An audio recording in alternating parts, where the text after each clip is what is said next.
Welcome to Democracy Now!, democracynow.org, The War and Peace Report. I'm Amy Goodman. At least 22 Iraqi soldiers and allied fighters have reportedly been killed in a double suicide car attack by the self-proclaimed Islamic State in East Fallujah. Al Jazeera reports today's attack was carried out with a confiscated Iraqi Army Humvee and armored military vehicle. The attack comes just days after Iraq accepted the long-delayed delivery of 4 out of 36 F-16 fighter jets ordered from the United States. The delivery had been stalled over concerns the planes could end up in ISIL's hands. The planes are made by military contractor Lockheed Martin, which announced Monday it'll acquire Sikorsky Aircraft, the company that makes Black Hawk helicopters, for $9 billion. The Pentagon says a U.S. airstrike in Syria has killed a top figure in the Khorasan group, an offshoot of al-Qaeda. Muhsin al-Fadli was killed 2 weeks ago on July 8th, but the Pentagon did not announce his death until Tuesday. Pentagon spokesperson Captain Jeff Davis said al-Fadli was among the few trusted al-Qaeda leaders who knew of the 9/11 attacks in advance. In news from Africa, officials have begun to count votes in this week's contested presidential Burundi incumbent election. The incumbent president, Pierre Nkurunziza, is seeking a third term, which opposition parties say is a violation of the country's constitution. More than 100 people have died in protests against the president's bid for a third term, including one opposition official who was found dead yesterday in the capital. U.S. State Department spokesperson John Kirby dismissed the election's credibility. There's no international observers. There's a routine intimidation of voters. There's been a sustained effort to silence freedom of speech by media and by opposition members. So this is in no way, shape, or form can this be considered a free, fair, or credible election. In news from South America, Bolivian miners are continuing strikes and protests to demand President Evo Morales fulfill his promise to build hospitals, roads, and an international airport in the southern mining region of Potosi. President Evo Morales, don't let the Department of Potosi suffer. The Department of Potosi has no food. We are hungry. But this is not the fault of the civic committees who have reunited here in La Paz in hope of an answer for our demands. The only person to blame here is President Evo Morales. Why is he afraid to have a dialogue? He does not have the capacity to have a dialogue. Meanwhile, in Chile, contract workers for one of the world's largest copper mining companies went on strike Tuesday. The strike spread to 5 mines run by the state-owned company Codelco as workers blockaded the roads and work sites. The contract workers' demands include the right to collective bargain. In other news from Chile, a judge has ordered the arrest of 2 former Army officers and 5 former non-commissioned officers over the 1986 killing of U.S. student Rodrigo Rojas. Rojas was just 19 years old when he was doused with gasoline and set on fire during a protest in Santiago under the U.S.-backed dictatorship of Augusto Pinochet. Another woman, Carmen Quintana, was severely disfigured in the attack, but survived. In news from the West Bank, Palestinian residents and international supporters have launched an ongoing 24-hour-a-day protest to protect the village of Susia from demolition by Israeli bulldozers. On Tuesday, European foreign ministers called on Israel to halt the planned demolition. Last week, U.S. State Department spokesperson John Kirby also expressed concern, saying the demolition would be, quote, harmful and provocative. The standoff is the latest in a decades-long fight by Susia residents who've been facing forced displacement since the 80s. In May, an Israeli court rejected the village's injunction to stop the demolition, clearing the way for the bulldozers that are expected to arrive any day. Residents have vowed to resist. We are steadfast. We will resist until death. It's impossible to make us leave. Even if they demolish it 1,000 times, we will resist. We have olives, grapes, almonds, peach, figs, and everything to eat. We don't produce, we just own the lands we are on. How many times have they made us refugees? How many times? They throw us out of Jaritin. They throw us out of Susia, the settlement now. And now also they want to uproot us? Send us to where? In Haiti, hundreds of people protested in Port-au-Prince Tuesday, calling on the Dominican government to halt the threatened deportations of hundreds of thousands of Haitians living in the Dominican Republic. Some also called for a boycott of Dominican goods.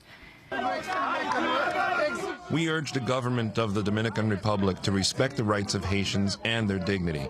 Also, we ask that they start to support our local products. In Zurich, Switzerland, FIFA director Sepp Blatter was showered in fake money at the beginning of a news conference Monday about reforms to address the corruption scandal that's thrown the World Soccer governing body into turmoil. British comedian and prankster Lee Nelson approached the stage before the news conference and attempted to hand Blatter a stack of fake cash, telling him, quote, "Sepp, this is for North Korea in 2026. After security guards intervened, he threw the cash into the air, showering Blatter with the bills. Meanwhile, FIFA official Jeffrey Webb, who was extradited to the U.S. from Switzerland last week, has pled not guilty to 17 felony charges and has been released on $10 million bail. Here in New York, more than 1,000 contract airport workers at JFK and LaGuardia airports are going on strike Wednesday. The workers are protesting harassment and intimidation they say have faced while organizing for a $15 an hour wage hike. The strike will include baggage handlers, wheelchair attendants, and security officers. It will be the largest strike of contract airport workers since the $15 an hour campaign began 3 years ago. The great novelist E.L. Doctorow has died at the age of 84. Known for his novels Ragtime, Billy Bathgate, and The March, about General William Sherman's march into Atlanta, Doctorow was a leading voice in contemporary literature. He died Tuesday in Manhattan after a battle with lung cancer. The renowned actor, musician, composer, and activist Theodore BIKEL has died at the age of 91. BIKEL was known for creating the role of Baron von Trapp in The Sound of Music on Broadway and for the role of Tevye in Fiddler on the Roof, which he played more than 2,000 times. He was a folk singer who co-founded the Newport Folk Festival with Pete Seeger, and he was an outspoken critic of Israeli policy, including plans to forcibly relocate 40,000 Bedouin Arabs from their ancestral lands, which he denounced on Democracy Now! One thing that is absolutely clear in my mind is that human beings cannot be treated like cattle. Human beings must be given the dignity and the respect that all human beings deserve, especially by a people who themselves, Jews, have experienced such deprivation in the past.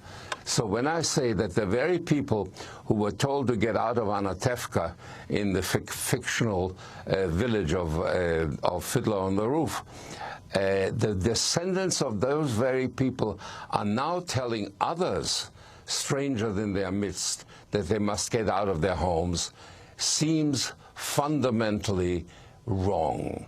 And a wrong cannot be allowed to stand. Theodore BIKEL died Tuesday in Los Angeles. He was 91. We'll play the extended interview with him on Friday.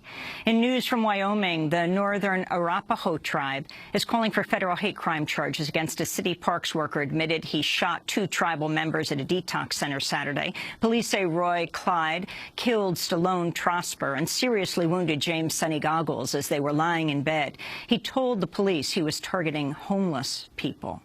In Ohio, a University of Cincinnati police officer fatally shot an African-American man after pulling him over for a missing license plate. University police say Officer Ray Tensing shot Samuel Dubose in the head Sunday following a struggle after Dubose refused to produce a driver's license. Meanwhile, the family of a man who died after being hogtied by police in South Haven, Mississippi, say they were threatened with arrest after asking to visit him in the hospital before he died. Police say Troy Good was arrested Saturday for acting strange after attending a concert with his wife and taking LSD.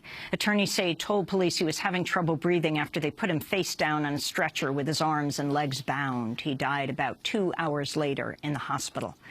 And in Texas, newly released dash cam footage shows the arrest of Sandra Bland, the 28-year-old African-American woman who was found dead in a jail cell in Waller County, Texas last week after a traffic stop for not signaling a lane change.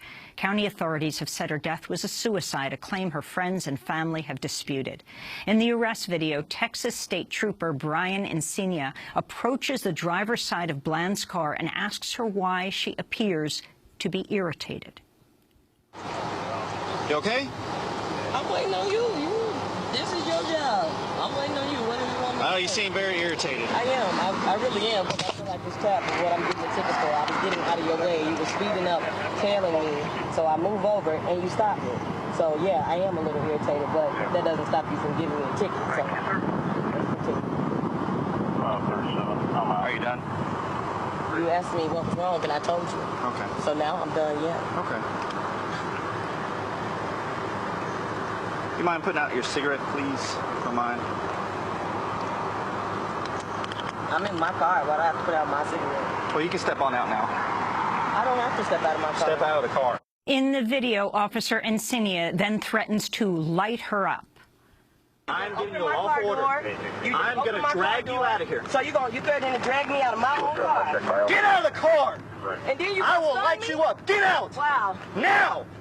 In a later section of the video, which previously came to light after it was filmed by a bystander, Bland accuses police of slamming her head to the ground and says, quote, "I can't even hear." She also tells Trooper Encinia she has epilepsy, and he replies, "Good." Some have claimed the dash cam footage released by authorities appears to have been edited. 3 days after her arrest, Sandra Bland was found dead in her jail cell. Trooper Encinia has been placed on administrative duty, desk duty, for the duration of the investigation into Sandra Bland's death, which the Waller County District Attorney's Office is treating, quote, like a murder investigation, unquote. On Tuesday, Texas State Senator Royce West told reporters the newly released dashcam footage shows Bland should never have been arrested in the first place. Meanwhile, at Sandra Bland's memorial service Tuesday, her mother, Geneva Reed Veal, spoke about the death of her daughter. Let's be for real. That was my baby. She wasn't my convict. She wasn't the suspect. She was my baby. And it would behoove y'all to think about what you all were doing at her age. All right. So some of the stuff that's in the news is true. Some of the stuff that's in the news is not. But the real issue here is something occurred that is going to change the world. Sandra Bland's mother, Geneva Reed Veal. The funeral is Saturday in Chicago.